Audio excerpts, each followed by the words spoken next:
दुनिया से गुजरे, जब दुनिया से पर्दा किया तो एक यूनान का हकीम मदीने आया और मदीने में आने के बाद उसने लोगों से कहा कि मैं यूनान का बहुत बड़ा हकीम हूँ और मैंने यूनान में सुना था कि मोहम्मद को हिज़यान हो गया है और हालत हिज़यान में उन्होंने नबूवत का दावा कर दिया था। वो कहाँ है? वारे मुसलमान, क्या कहना तेरी ज़हनियत का हिज़यान की खबर यूनान तक पहुंचा दी, गदीर की खबर मुसलमान तक ना पहुंचाई?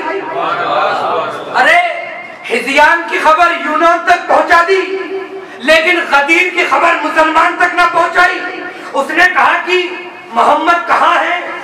मैं यूनान का बहुत बड़ा हकीम हूँ, मैं इसलिए आया था कि मैंने वहां सुना था कि मोहम्मद ने हालत हिज़यान में नबूवत का दावा कर दिया था माज़अल्लाह। मैं इसलिए आया हूं कि मैं पहले उनका इलाज करता फिर उनसे बहस करता कि आपने नबूवत का दावा कैसे कर दिया।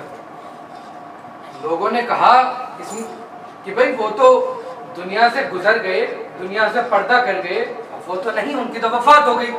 उसने कहा तो मेरा आना बेकार रहा, मैं इतनी दूर से यूनान से चल के मदीने आया हूँ, क्या कोई उनका रिश्तेदार, उनका जानशीन, कोई उनका वारिस है?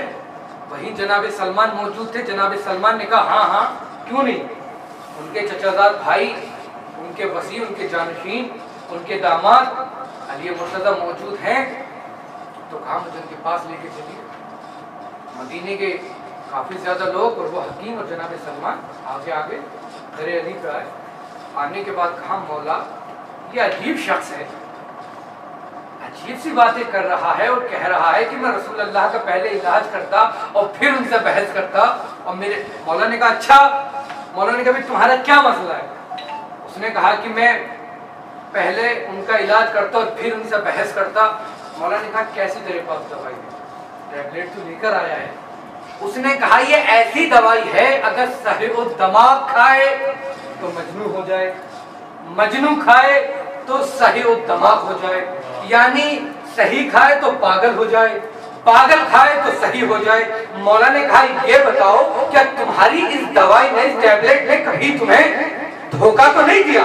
उसने कहा यानी 1000 मर्तबा आजमाया, अगर पागल खाए तो फौरन सही हो जाता है, अगर सही खा ले तो पागल हो जाता है।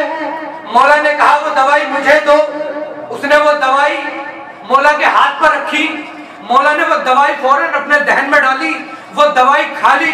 उसने कहा यार ये आपने क्या किया? आपको ये दवाई नहीं खानी चाहिए थी। अभी आपका चेहरा दर्द होने लगेगा, अभी आप कपकपाने लगेंगे, अभी आपको थरथरी आने लगेगी। अब उस बेवकूफ को आईना दिखाता कौन कि है अली से रहाता हुआ जा रहा था। उसने कहा या अली ठीक है, अगर आपने ये दवाई खा ली है तो आप कोई वजनी चीज ना उठाना जब तक कि मैं इस दवाई का तोड़ ना बना दूं। मौला ने कहा वजनी चीज से क्या मुराद? उसने कहा या अली आप ये सामने जो पत्थर पड़ा हुआ है इसे रखो। मौला ने कहा ये पत्थर ज्यादा वजनी है, ये सामने वाला घर। वो हैरान परेशान। उसने कहा या अली आज तक कोई ऐसा मीज़ान, ऐसा तराजू बना ही नहीं जो घर को तोल सके। मौला ने कहा आंखें बंद कर। आंखें बंद की। मौला ने कहा आंखें खोल। अब जो उसने आंखें खोली वो हैरान और परेशान। उसने क्या देखा? वो घर दरे खैबर की तरह दस्ते कुल्ले ईमान पर लहरा रहा था। उसने कहा या अली ये मैं क्या देख रहा हूं? मौला ने कहा आंखें बंद कर। अब जो उसने आंखें बंद की, मौला ने कहा आंखें खोल। अब जो उसने आंखें खोली वो और ज्यादा परेशान है। उसने क्या देखा? वो घर अपनी जगह सही सालिम रखा हुआ था। उसने कहा या अली ये मैंने क्या देखा? अभी तो घर हवा में लहरा रहा था, आपके हाथ पर था, अब घर अपनी जगह पर रखा हुआ है।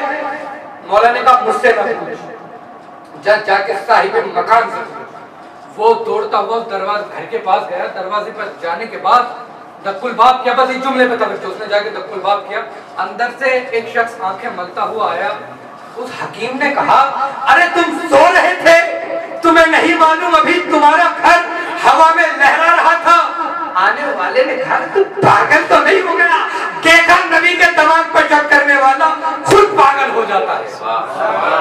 आने वाले ने कहा तू पागल तो नहीं हो गया? वो वापस भागता हुआ दौड़ता हुआ मौला के पास आया। आने के बाद कहा या अली, न जाने क्यों अब आपसे मोहब्बत सी होती जा रही है। मौला ने कहा मोहब्बत सी होती जा रही है, सबसे पहले अपनी वालिदा के हक में दुआ करो कि उन्होंने तुम्हारे अम्र में खयानत नहीं की, और अगर तुम्हें हमसे मोहब्बत, उसने कहा या अली अब मेरे दिल में आपकी मोहब्बत आ रही है। मौला ने कहा ठीक है, अगर मोहब्बत आ रही है तो कलमा पढ़ लो। उसने कहा एक शर्त है। मौला ने कहा बताओ कौन सी शर्त?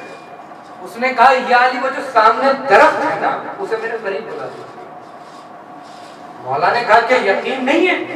उसने कहा यकीन तो है, लेकिन इत्मीनान कल्ब के लिए। उसने कहा या अली उस दरख्त को मेरे करीब बुला दीजिए। मौला ने कहा पहले कलमा पढ़। उसने कहा या अली उस दरख्त को मेरे करीब बुला दीजिए। मौला ने फिर कहा कि पहले कलमा पढ़ लो, हम दरख्त को भी करीब बुला देंगे, तुम अपने और तुम्हारे। उसने कहा या अली पहले उस दरख्त को मेरे करीब बुलाइए।